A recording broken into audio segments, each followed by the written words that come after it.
When you're building a brand in alcohol, one of the most important places to build the brand is in the on-trade, so in the bar. You try the cocktails, try that perfect serve for the first time. How do you do that in an appliance market? You can't go down Curry's and someone make you a nice cake with a Kenwood mixer. None of them cook for themselves in Curry's. Hi, everybody, and welcome back to the UnEDited podcast with me, Ed Gould. Wherever you are, I hope you are wonderful, brilliant, and being hugely successful with whatever you're doing. And today is designed to help you do just that, because we're going to be talking to Helen Cutmore.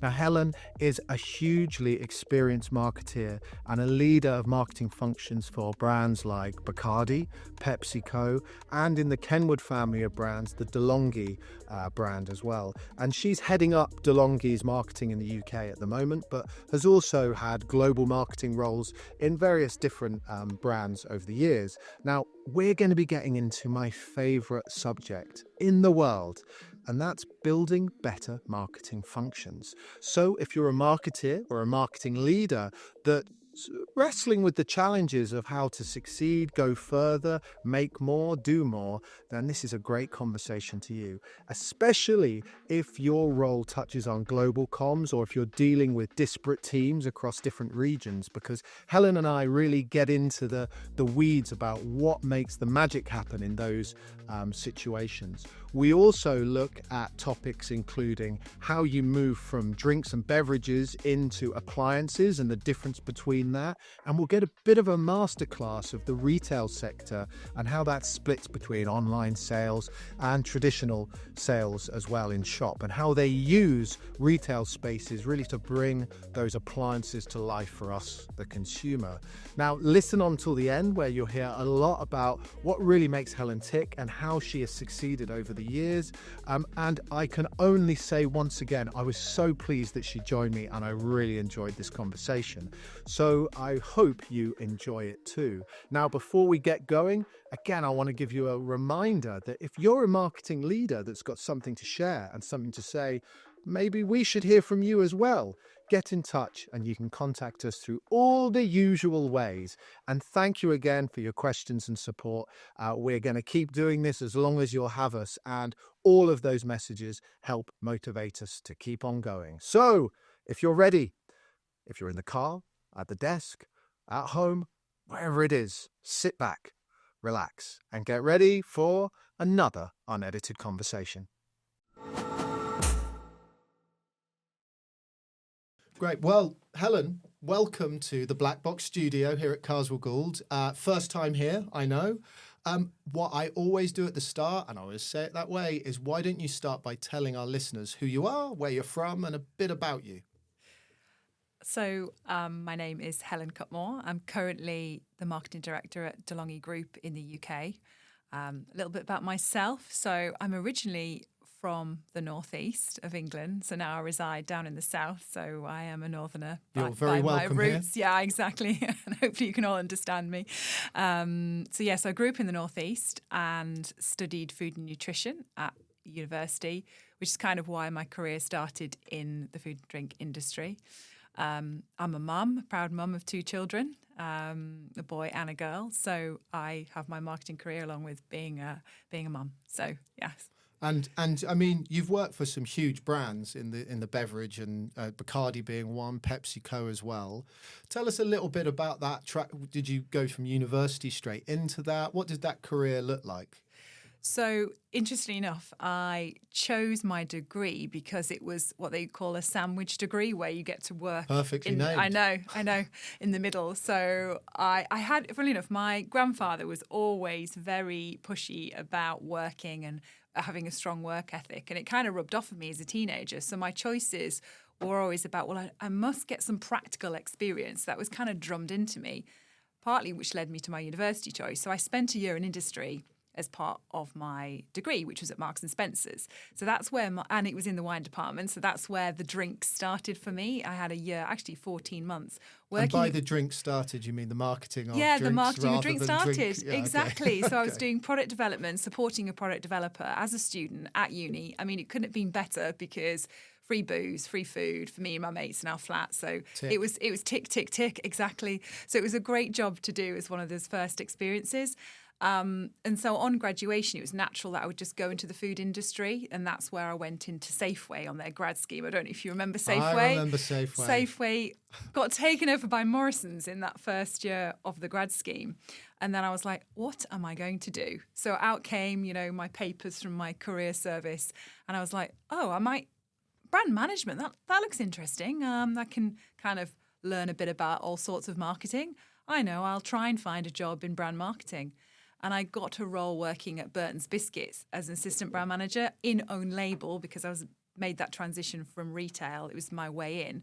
And that's where my more brand career started, in that first role at Burton's. And then I did the biscuit role and went into Cadbury's biscuits, which was part of their business. Fingers, Animals, you probably know all these lovely chocolate biscuits.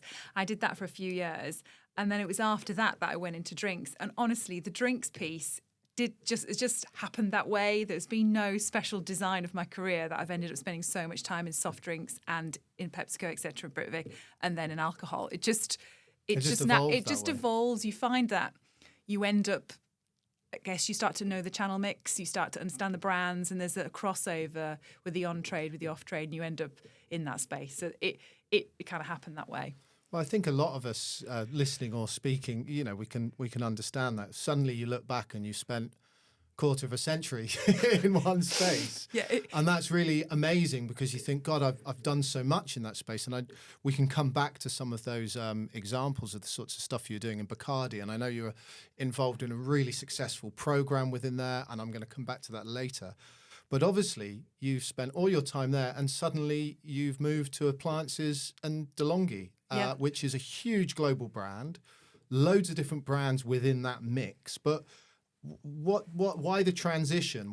Why did you go for that? And tell us a bit more about that. I guess the reason why it was so appealing to me, and I think what allowed me to make that jump from drinks to appliances, is that a huge part of our organisation is in coffee and coffee machines. The coffee machines are just an enabler to get you to a great cup of coffee. So if I've had hot beverage experience at Twinings, it was an easier transition for me to go, well, actually, I can move across. The other thing for me is that the business is founder-led, just like Bacardi, family element in the organisation at board level, and just this massive opportunity to have a level of transformation. And funnily enough, a couple of years back, we were looking at our own values in my last role, and I started to realise that wherever I'd been in my career, I'd always worked on things which required a level of change or growth, and it's obviously what gets me out of bed in the morning. So I saw this opportunity and I was like, well, actually, there's so much opportunity there to transform, change, grow. There's an appetite for it, which is what appeals to me. I'm also love cooking, so we own the Kenwood brand and the Braun brand. So for me, at a personal level, it There's resonated. That natural transition. As a student, booze. Yeah. Once you get to family level, I need an appliance here. This is what I need. Well, it makes sense. And there's a lot of parallels. And when you think about PepsiCo, they're Starbucks, aren't they? And then, there's lots of connections between these different large-scale brands. But to paint a picture for the people listening, in terms of DeLonghi, it's not just that brand. I mean, what are we actually talking about? What did you get hired to do? Yeah. And why are you there? What's your remit? So my responsibility is the UK and Ireland marketing team, running the marketing team as part of the senior leadership team.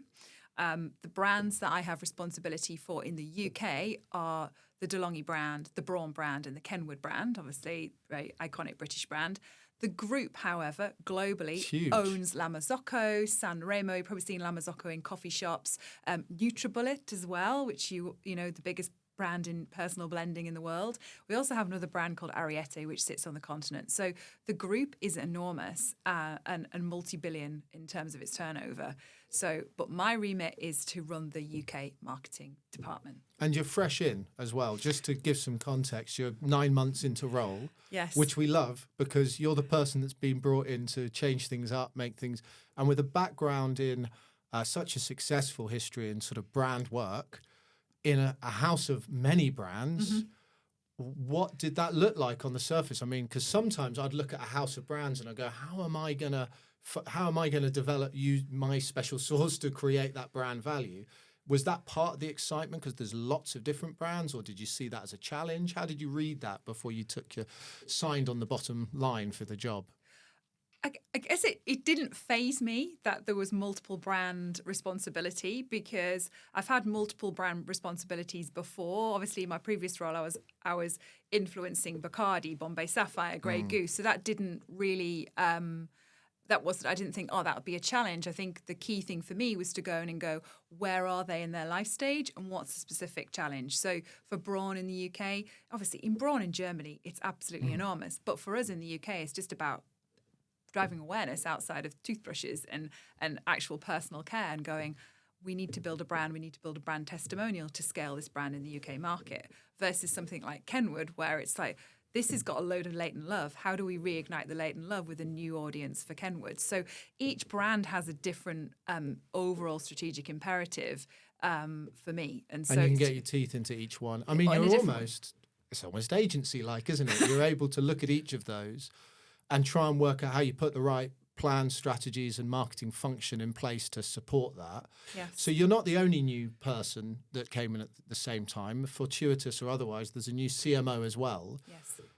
So tell us a little bit about the marketing function within how that global piece works from a CMO control point of view. Yes. Down to you, and how does that all work? So we have Aparna is a new CMO. She runs all of the brands I mentioned outside of the UK as well in her remit, and a large proportion of the team are based in Italy in a HQ near Venice, which is rather nice, obviously, to have that. And then also in Frankfurt in Germany, which is where Braun is, and then you've got the Kenwood team situated in the same space we are in the UK. Those teams consist of brand, product development, e-commerce, all sitting together as global functions. And those teams would lead, obviously, the whole innovation pipeline. They'll lead the whole connection strategy piece, handing over toolkits to markets, and also overall brand strategy. And then also e-commerce strategy as well, coming from the centre. So that's happening from her central team. And as a team, can you dip into the resources in the global team, or is it coming down from global and you're trying to find your own way, or how's the osmosis of ideas between those regions? It's global, let's say. Global? Yeah, it's a global way of working. And I think that it's actually a really nice way of working, because everyone's leaning on each other. It's not as the number of marketeers is not the same level as at Bacardi. So actually it's a high level of connectivity between global and local. So for example, right now, Live is a campaign which is a social-led influencer campaign, which is a good example of a global campaign that's being executed in coffee. So you're able to deploy the strategy globally, but the actual influences come in from a local point of view and contextualize it. For me, as someone that's in England rather than anywhere else. So, for example, with that as a good example, where a global agency running it, global team running it, but local team looking at it and evaluating, are they the right influencers? Are they the right ones for the brand? Are they the right fit? And then that being actioned by global. So not just global giving it to us actually informing it and shaping it and then deploying it locally. I mean, we had a great conversation with one of our guests, and if you're listening to this and you haven't listened to the one on Vans and stance and all things action sports, but what he was talking about there, and this is a guy who's a brilliant marketeer and sales guy that's been involved in really interesting initiatives to bring the surf scene to marketing. So if you think about the way Quicksilver's sold, you're sold on the premise of, I want to be part of California. And it's interesting, in that context, I want you to transport me and I'll be part of that. And their influencer program actually didn't have that connection yet on a local level that was as defined as you. But if I'm making something in my kitchen, I want the kitchen to look like my kitchen and the food to be the types of food I'm cooking. So that connectivity, that direct line between the consumer and the product is probably more valuable in your space than any other for it to be localized in that sense. Yeah, well, it's really interesting because I think one of the things that we chatted before we met was you were saying, well, what's the difference between alcohol and this area? And I think one of my reflections was, for example, when you're building a brand in alcohol, one of the most important places to build the brand is in the on-trade, in the bar. You try the cocktails, try that perfect serve for the first time. How do you do that in an appliance market? You can't go down Curry's and someone make you a nice cake with a Kenwood mixer. That doesn't really happen. Cook for themselves in No, Curry's. so the way that, the point I'm trying to make related to your social point is that providing content and inspiration using Instagram, using our social channels, is how you demonstrate the as I said to you before, that product is an enabler to the happiness in your kitchen from Kenwood, or that amazing latte, or that amazing cappuccino. So that inspiration is coming through social, because you can't do that anywhere else, really. It's not. I haven't got. Obviously, I do have brand ambassadors. They do that, but it is not the same as that. They're real. You're not you're in a moment in a bar where you're celebrating. You're with friends. You're relaxed. You don't have the same context when you're walking around Curry's or you're walking around John Lewis. It's just not the same emotional place for you. I mean, Bacardi's a great organisation, and I know I've got some friends that are within it. So if I didn't say that, I would never get a free drink again in my life. So yeah, obviously it's a wonderful place.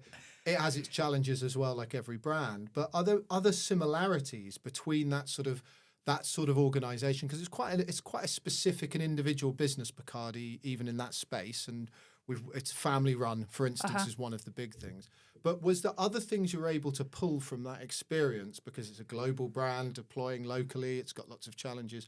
Were there other crossovers, or do you feel it's night and day really between those, just out of interest? I don't think it's night and day, and it's really interesting. A lot of people say, "Oh, how is the change?" And I don't see it as a huge change. I just see it as it's just similar challenges.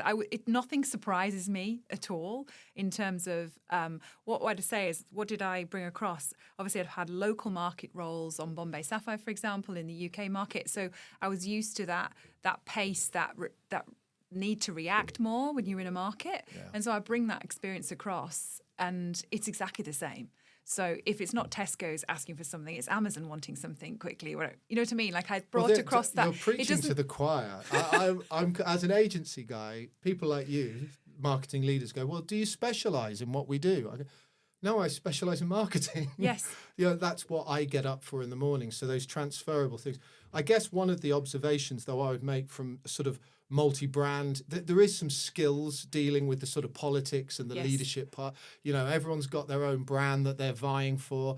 Add to that, you've got regions with their own budgets, and you actually need to get them to activate their budgets for your global plans to work. And anecdotally, working with lots of marketing leaders that are either in charge of global functions or part of them, often it's that people piece and that regionalization piece where sometimes the friction hits. How do you, in your role as someone that's doing that, how do you make sure that you develop the type of marketing function where people understand each other, help each other, and avoid those pitfalls? So it's really interesting, because whilst in this role, I had the opportunity to take a step back and look at my team. And so I've changed my team, and I now have a new team structure. And one of the conversations we had at the time was around the structure, and a conversation came up about collaboration. And I was very, very keen to have the change to allow for that collaboration between local and global, because it's not them and us. I've just come from a global role, and now I'm in the market, and I hear myself saying things like, well, we can't have that. And you're like, oh no, I'm just saying what people used to say to me when I was in a global role. And I think my message to my team is that you've got to understand their perspectives just as much as our perspectives, and you have to listen and you have to collaborate together to win. It's the only way forward. And I think that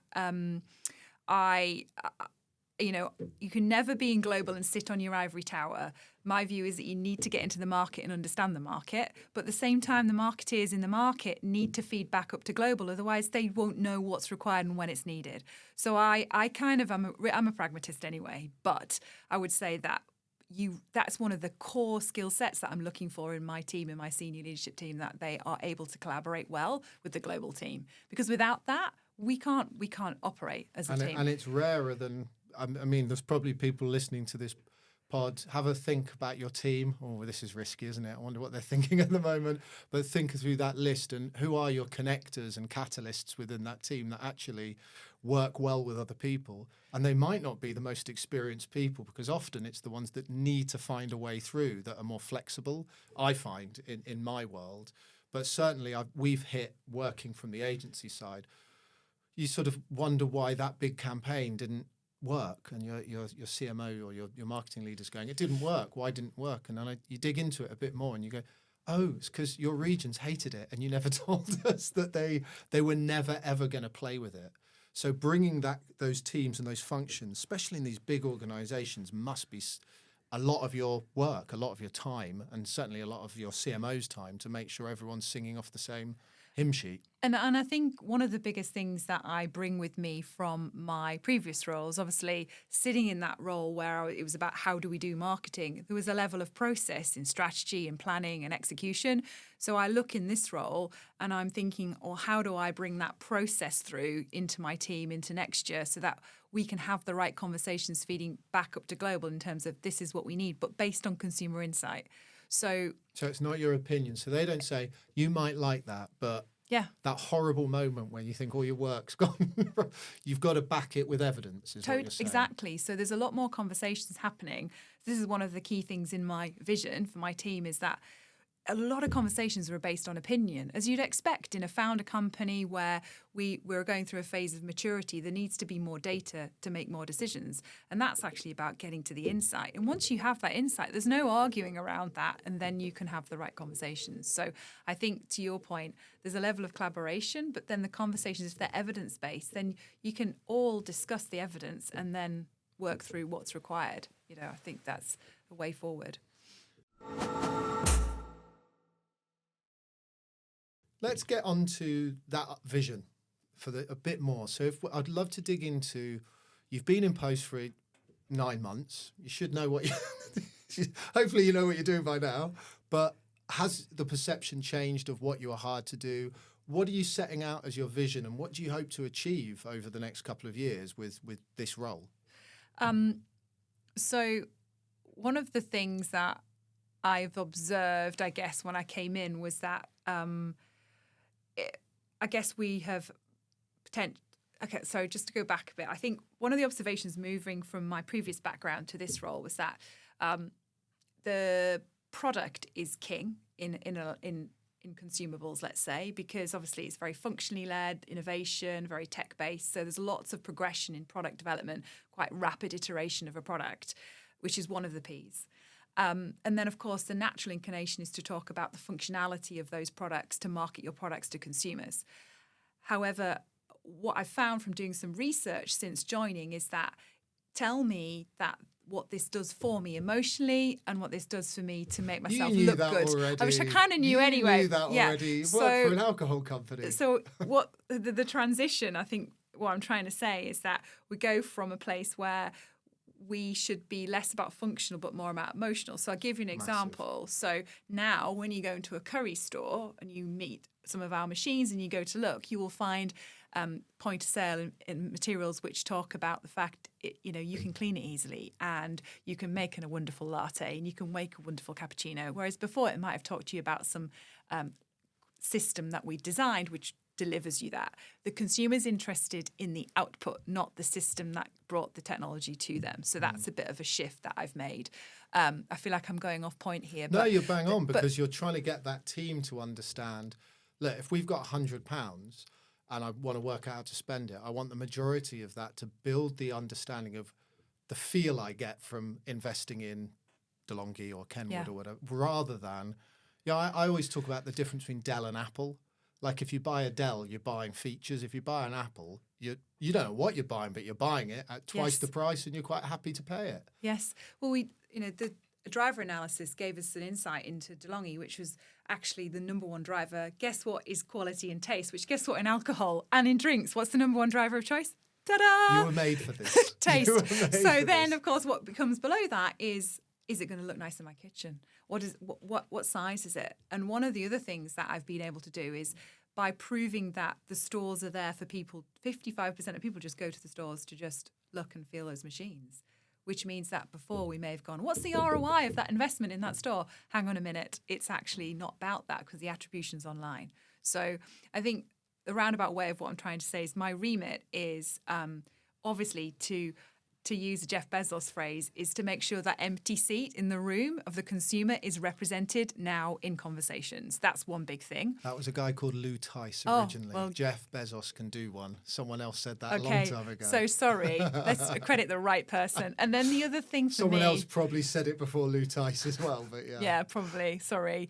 And then I guess the other thing for me is just with that product-centric kind of sales-led environment, my view is that no, my function is demand generation and the sales team is about realizing that. So I'm all about, mental availability and physical availability. So I want my team to be seen as that demand generation function, and I want to be at a place where we're going to be able to measure it more than just short-term metrics, long-term brand metrics. So we'll have brand tracking, not just about sales metrics. We're looking at brand measurements, etc. So there's a lot to do, and it's all a lot actually about having the right data points and the understanding to inform the conversations and start to get those small wins in terms of how the brands are operating.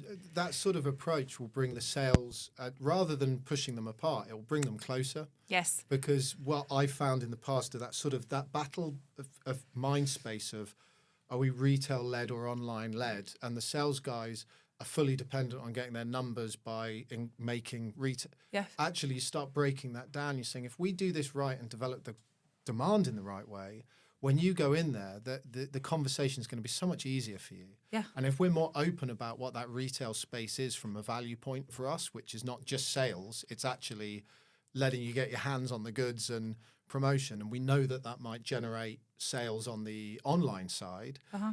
If there's a way of squaring that around to those sales guys, because I've noticed this is a bit of a wobbly space in some more traditional businesses.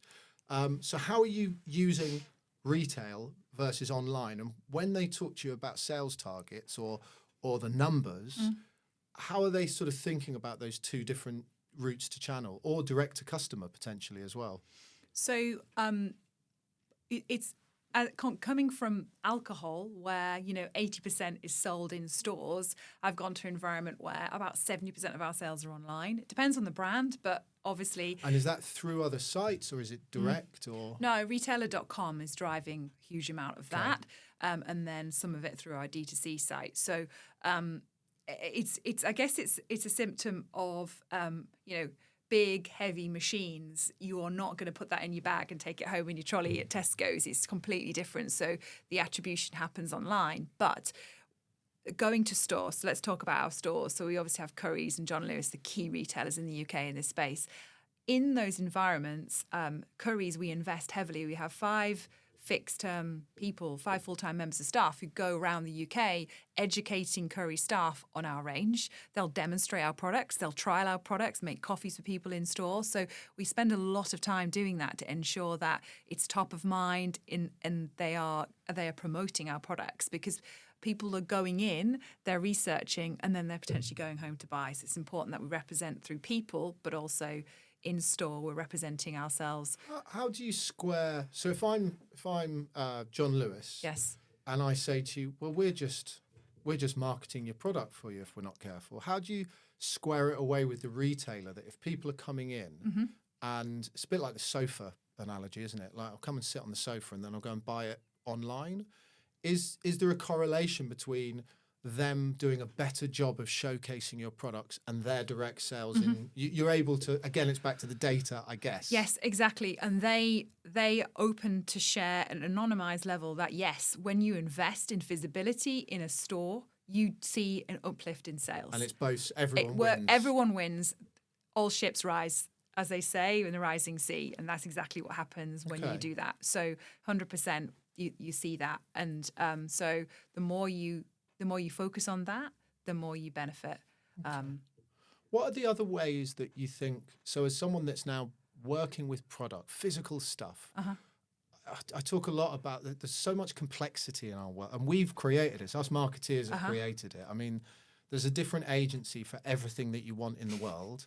There's different jobs within the, it's and actually the expectation on you as a marketing leader is suddenly you're an accountant, you're everything. It's all of these sort of skills. And I think my hypothesis that I keep blabbering on about, no one listens, but let's give it another go, is it puts a lot of mess in between the product and the consumer. And, the best situation for me is if I'm buying something, is if I'm as close to that product as possible from the point of view as, I know what I'm getting. All of these things collude to sort of get in the way of that. So how else can we improve how we connect customers with physical products? What other sorts of things are you either doing or you want to try, or, how else are you tackling that? It's a really good point. I mean, oh my God, there's so much friction, isn't there, in many processes, and there's always opportunity. People don't want the mental load. They just want an easy way to find the right machine. We have guides online which guide you. In store, you'll find guides. Oh, I'm looking for this. This is the right machine for me. Trying to just take people by the hand and make it easier. Other things we've done this year is we did a national sampling campaign in 6 big cities in the UK. So you were able to come over, touch and feel one of the machines, make yourself a cup of coffee, meet one of our brand ambassadors, chat. So it took away the fear. Even people were nervous to come across and go, what's this? So you allowed me to touch this machine. It's how much money? But that's the only way you're going to be able to make people feel confident that they can actually have a great coffee. So that sampling, people were canvassed outside the shop and then they came in with a voucher, or? Yeah, so they were in high footfall locations in places like Liverpool, right outside of John Lewis store. Yeah. So then if they wanted to go and look, they could go and pop and have a look and then reflect and then go online, whatever they wanted to do, really. Yeah. There was nothing forced. It was not a big sell. It was about experience. It was about experiencing the DeLonghi brand. So that's one way to do it. I think the other way, which is interesting, is through brand partnerships. So partnering up with other brands and how we can lean on them in the right locations to just get people the opportunity. I mean, even being in other things we do, things like being in homeware stores. So guess what? When you move house, you look at your kitchen and you think, hang on a minute, I'm going to buy myself a new toaster. I'm going to buy myself a new kettle. So being seen in the right places is another way for people to get very close to our products and touch them, feel them and see them. And do you guys do anything, if you think of the explosion of flexible working spaces in the UK and around the world, really, is it product placement in those environments, or have you not touched that side yet? Or so I'm using a DeLonghi product in my workspace, I may as well have it at home. I mean, that's pretty much what we did here. And then I bought the one I've got here. And I think actually that's naturally what's been happening. So I can talk to people and they say, oh yeah, we have a DeLonghi machine in the office. And I've got one at home. Yeah, exactly. So are we actively going after workplace in my role right now? No, it's much more about in-home purchase. That's the focus at the moment. But yeah, obviously lots of opportunity in that space at home.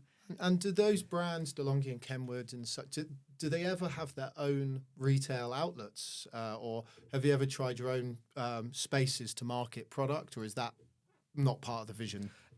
So interestingly enough, in markets like in Asia, there are many DeLonghi coffee shops, like an espresso version. There are those in Asia. It's very, very successful. We haven't done that in the UK at the moment. But that's it's not to say it might not happen. It's not in the plan right now. But in other markets, that has been core to what they've done.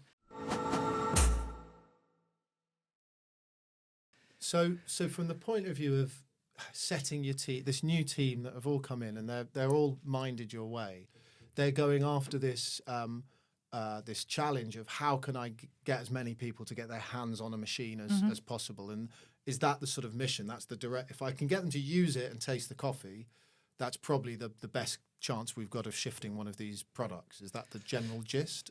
Yeah, I think there's other elements to not wanting to simplify it too much. Yeah, but I think there's at every part of the funnel there are things we could be doing, and first of all, making sure they understand that we are the leader in the space. The other piece for me is, a lot of effort is going into online advocacy, as you can imagine, by either through influencers, through other consumers, through trusted reviews. That's a big, big part of the process. We have a huge team in customer care to ensure that we offer after-service emails and support. How do you set up your machine? You can have a one-to-one with the barista. All of the advocacy, word of mouth is a big part of the process as well. So there's multiple things that are required along the way to get you to choose us over another brand. So yes. Okay. let's look a little bit back on the team and the collaboration side of that, because one of the big things I get out of talking to people like you is trying to steal some ideas of how to really bring a team with you, because with my agency hat on, one of the biggest challenges is bringing everybody along with you on an idea.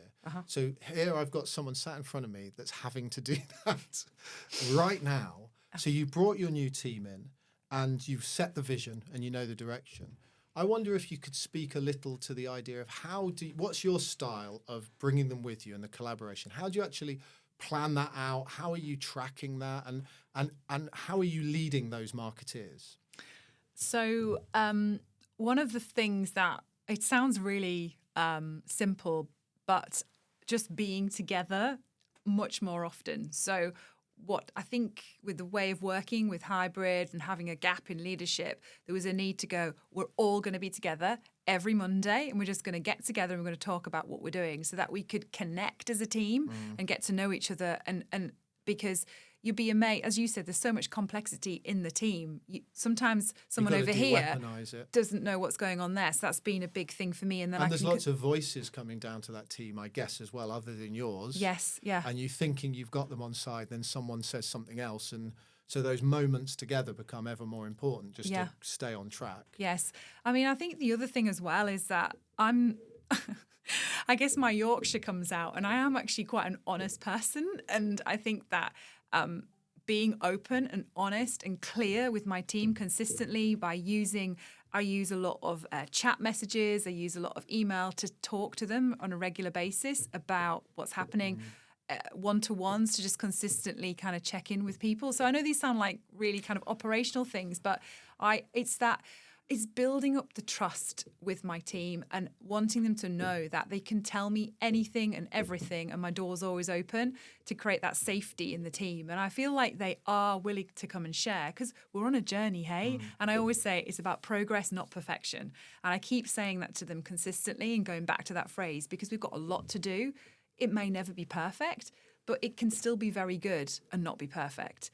And I think sometimes we're so bad at going, oh, but it didn't quite do that. And I'm like, do you not know you have number one market share position in that category? Do you not know you have number one market share position in that? Stop beating yourself up. You've made a ton of progress. It didn't have to be perfect. And just for constantly reminding people that that's okay. Yeah. So, and I'm really terrible for that because I have super high standards, but just going, chill. Look how far we've come. You're hoping they'll do the same for you then, aren't you? Because you try and create, and you try and create an environment that you can flourish in yourself as much as anything else. And I think that you said they're simple things, but at a time when I am certain people listening to this will identify with the idea that although isn't it great we all get more flexibility, aren't there times when you just don't get stuff done because you're just not sat with the right person at the right moment just to stop them going off in the wrong direction? Yes. We, as a business, with my business owner hat on, we're going through a similar thing as saying, look, what is the right balance there to create an environment where ideas can be shared and transferred and people can feel safe enough to put an idea in.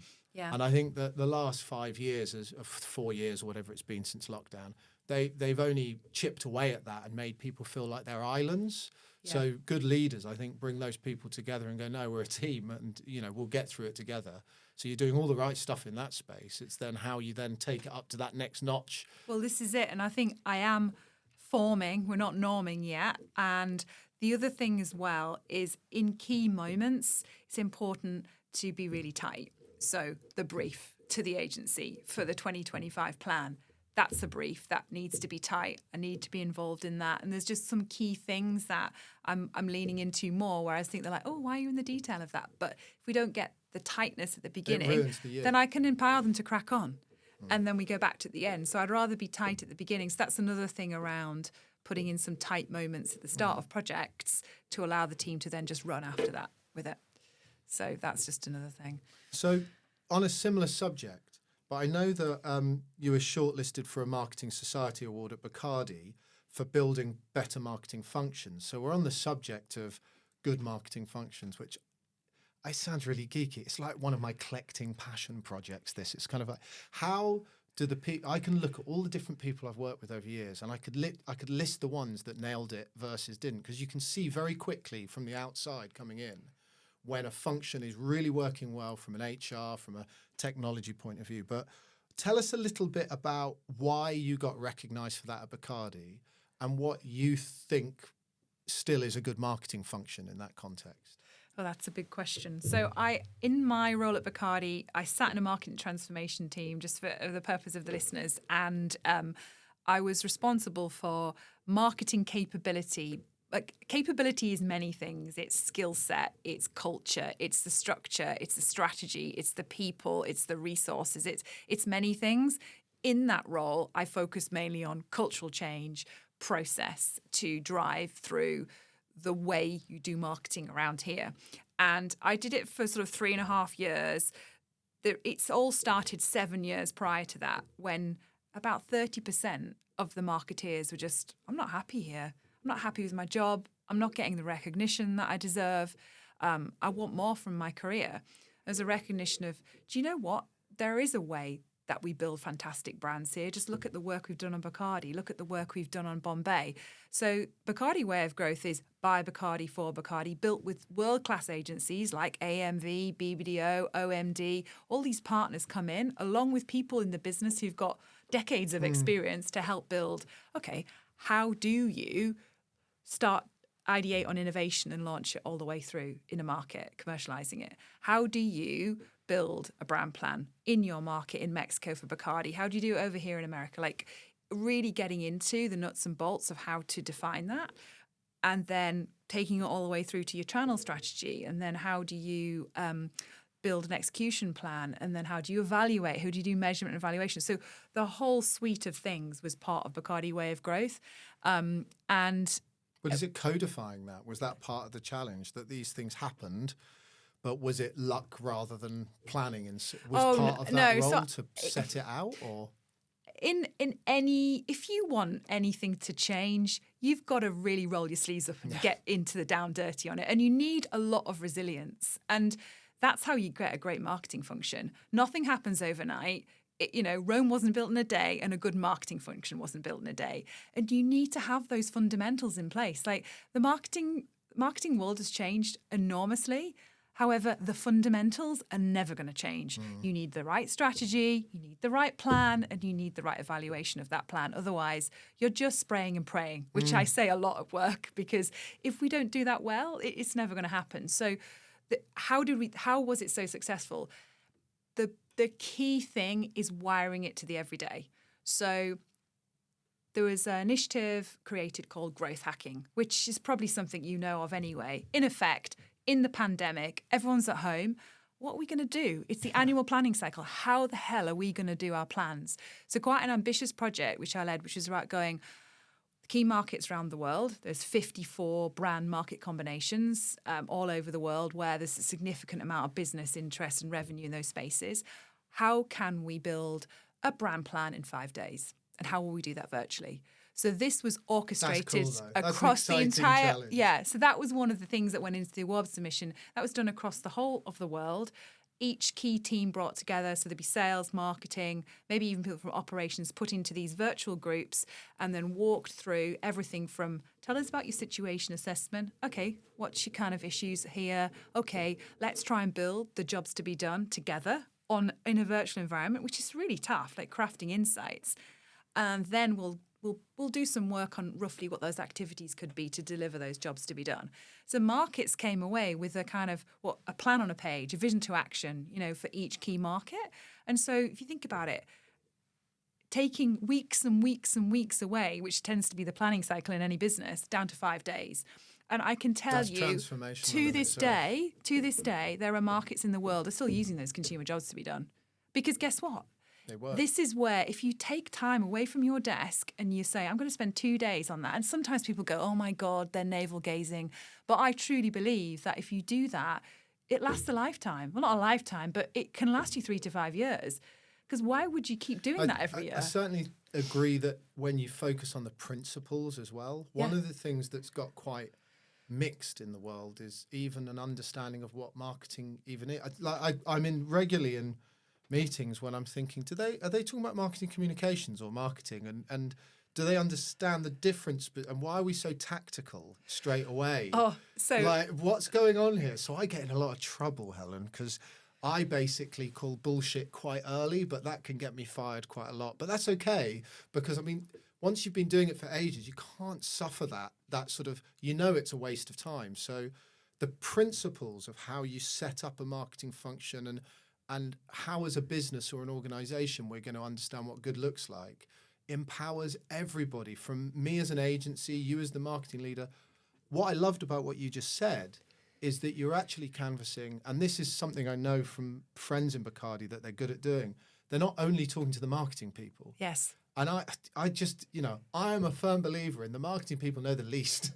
What we need to talk to is, we're great at marketing, but do we really understand how the rubber's hitting the road when you go into a bar and try and sell that, or if you're going through the books? So a lot of listeners probably work in organizations that aren't big enough, Yes. maybe to rotate teams and staff, like somewhere like Bacardi, or Yes. probably DeLonghi do as well. But there is a benefit that you get from that culture that means people aren't afraid to ask each other at a leadership level those questions. And I think that's quite an interesting, no wonder it got recognized, because I don't think many people coming into a leadership, being asked to redefine marketing, would naturally go to anyone other than their own brain, because marketeers are Yes. that way wired. But you see, the other thing about how that was such a success is it's from board down. Yeah. So if you are going to transform a marketing function, you're not an island. You need the board to be behind you, because, well, obviously I'm incredibly biased, but I believe that marketing is the growth driver for any organisation. I Without can only marketing, agree with you without wholeheartedly. marketing or innovation, everything else is just an operational function. Sorry, everybody who's in my operation, but it's the truth, right? Because you should be the champion of the consumer, of understanding the human in everything, which is why marketeers exist, to sell products to humans. So I think that the reason that worked was because it had board level support from the CMO down, and that's imperative to getting that initiative. And someone standing up on a stage and saying, I support this, then everyone goes, okay, right, I'm going to get That's behind it. why I they're want to still be using it. part of this. And I think, to your point, in businesses where there isn't as many people who couldn't potentially come into a session on planning, the other thing in the responsibility of the marketing function then is to communicate and over-communicate and just constantly simplify the vision so that anyone understands it. So they understand why you exist and what you're there to do, and just boil it down to super simplistic levels and show the business impact. So the other way that is effective is just put it in their language that they understand. And this is something that I think that's one thing I've learned over time, is if you're going to talk to the CFO, tell him about what it's done for revenue. Tell him what it's done for basket spend. Tell him what it's done for his return on investment, because that's all he cares about. But if I'm talking to someone in supply chain, tell them about what it's done from an efficiency perspective. So I think it's being able to show the impact of marketing and talk the language of the other functions whilst you're portraying your success. How much of what you've done in Bacardi and that thinking pulls over to this new role?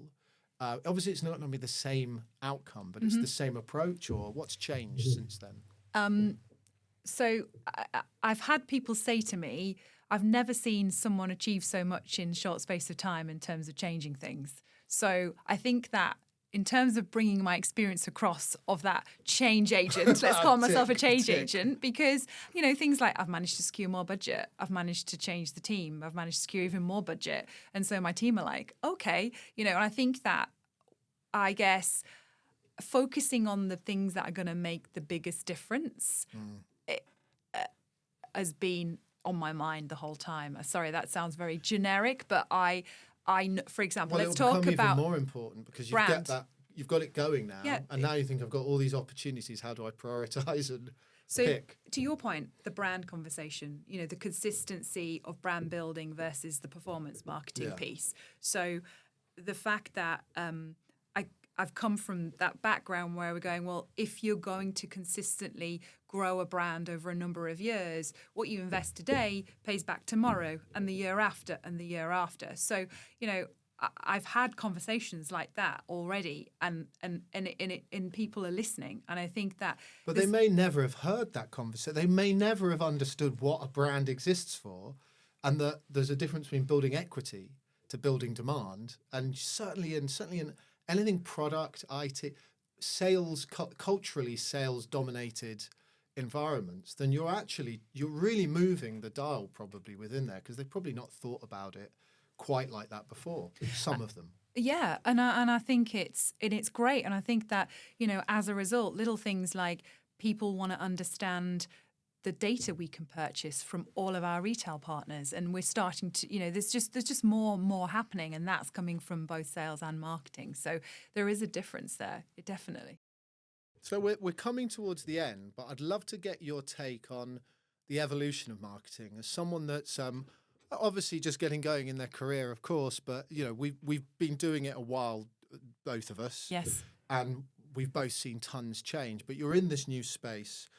How do you see it changing or evolving over the coming years? And what have you got an eye on, other than just saying AI and stepping away from the grenade?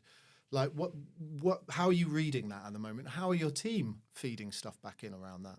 So I think it's harder than ever to be a marketeer, particularly the generalist at the moment. So if I take the generalist, which I think I wear that hat, and I always will be now, probably a generalist. Don't say it with such a loaded negativity. But it's like you're expected to be a unicorn. Yeah. And obviously coming from a role before, which was all about building skill set, I was like, oh, we need them to be good at this and this and and. And I was like, bloody hell, you're never going to be able to do all that in a day. So I think actually one of the things on my mind is genuinely how a marketeer's role has just expanded and expanded and expanded. So let's chuck AI into the mix, which I know is the loaded word, and you go, hang on a minute, how is that going to work? Because that's going to change the way my function needs to operate. You're going to be able to create content through AI. And it's going to flip the ways of working again. And we're going to have to be agile, respond, reflect, and then change again. So that's going to be a whole curveball that's coming our way before we know it. I mean, I've heard it's going to be able to predict behavior and predict different things. So that in itself is fascinating, amazing, but also quite another piece which is going to hardwire again how we work as marketeers. But then I just go back to everything's still the same, though. That's it. Everything's still the That's same. it.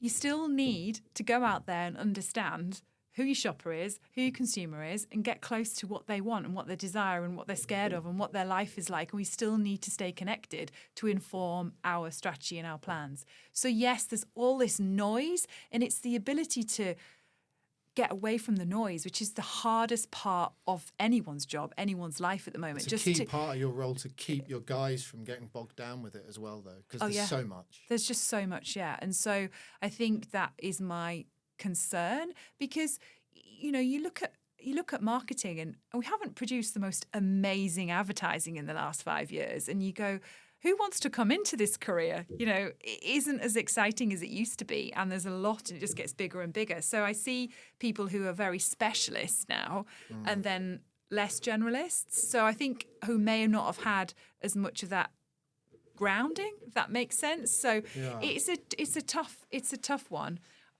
So I think the world is. I agree with you on everything that you said. I think there's a huge opportunity for the generalist, said with a positive swing on the end of it. Yeah. Or more that I talk about here, trying to create complete communicators. And that means you don't need to be an expert in each one of those areas, but you do need to have a really good grounding and understanding. Because if you're going to start using technology and AI in a proactive rather than a distracting way, because we did a bunch of projects here and we killed a couple of weeks just making funny pictures of each other. And it was a good exercise. And it allowed us to think about, okay, well, that isn't the way it's going to go. So what are the principles of our marketing function that we need to keep close to? And how do I need to make sure that my guys, as they evolve their role, are cognitive enough to understand what the actual marketing problem is? So we've gone all the way back to pure marketing again. I mean... There's even a book up here, The Essentials of Marketing, from like 1993. I think probably that's where I've got to get back to in some instances. Yes. Because those core principles of there's always been evolution on technology and platforms. And, you know, when the snake oil salesman was told the printing press was coming, he probably had a heart attack. But pharmaceuticals have done quite well since. So it doesn't kill it. It evolves it and it expands it. But it's the most challenging thing, I think, is what you've hit upon. It's just how much you're expected to know about. Yeah. And I think that many listeners will probably feel that pain. And it's, do I specialize? And do I go, okay, that's my space, I'm going to become the expert in this? Or do I generalize and have that controlling power that sort of defines the direction? Well, this is it. So for in a role like mine, where, as you said earlier, I'm there to influence, I'm there to sell a vision, I'm there to show the roadmap. But then guess what? I'm not doing any marketing anymore. But maybe that's what marketing is now. My team are doing the work. But then I'm not in the day-to-day as much as they are, so I don't learn the function as well, and it's evolving in front of me. So I'm relying on having the right specialists in my team to keep me, I have to keep learning. I have to keep learning, otherwise. Do you know what I mean? It's a real fine balancing act to have the operational knowledge, but also at the same time being able to wrap that up, sell it to the business, and then influence the agenda. So it's like spinning plates and a balancing act in a role like mine all the time. I think, and I don't think if it makes you feel better, I bet you there's a number of people listening to this going, why does she think she's on her own on that? We're all spinning plates. And from an agency standpoint, that's exactly what we do. But I'm still positive about the function and what influence that we can give. And I think there's a new world order in a way that allows marketeers potentially to question the brands they work for and the businesses they work for and think about, okay, well, how are we impacting socially in a good way? How some of those bigger questions that were nice to haves now, we've got a bit more headspace, I think, to start thinking about those issues as well as leaders. Yes. Whereas before, because technology, AI, specialist teams enable that cost of entry stuff. Yeah. So how do we really create value? And I'm a big fan of Bill Hicks, who's a comedian, that said all marketeers should just go and kill themselves. And, there's lots of reasons why there's truth in that. So how do we put good into the world a little bit, or how do we find those?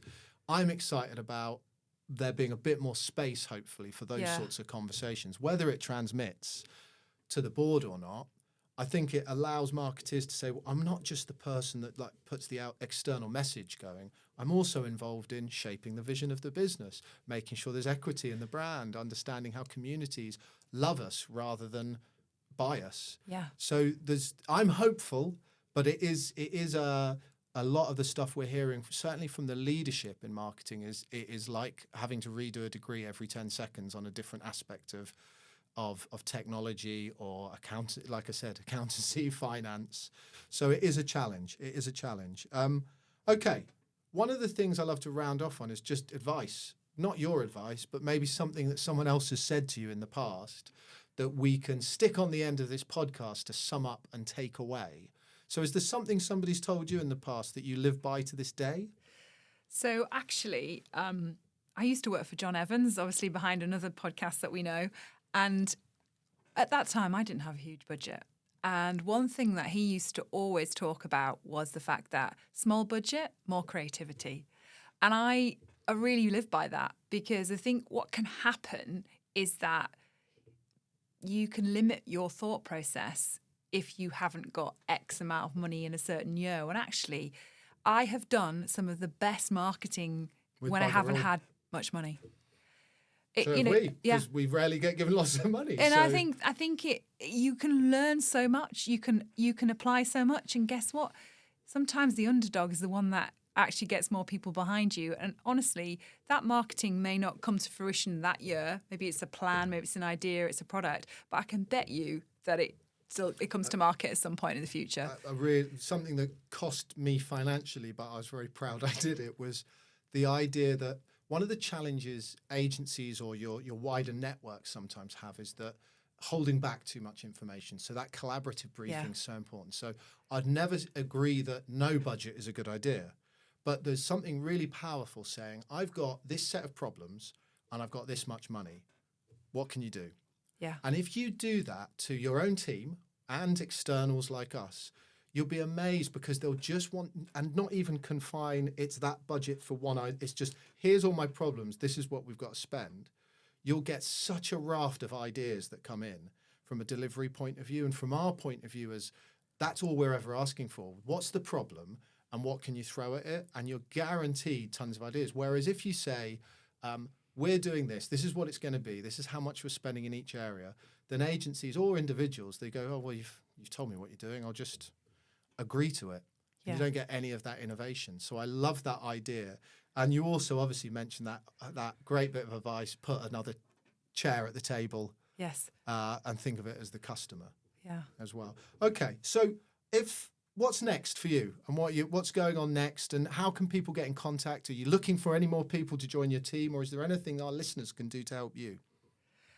I am still looking for people to join my team, actually. I am. Well, anyone to go on LinkedIn, they'll find, I'm still looking for a consumer insight manager. So yes, I'm still trying to fill roles in my team, which you can find on LinkedIn. So that would be great if anyone's listening to that. Know. When this goes on air, they might already be filled. But yeah, I mean, I guess 2025 is going to be a big year.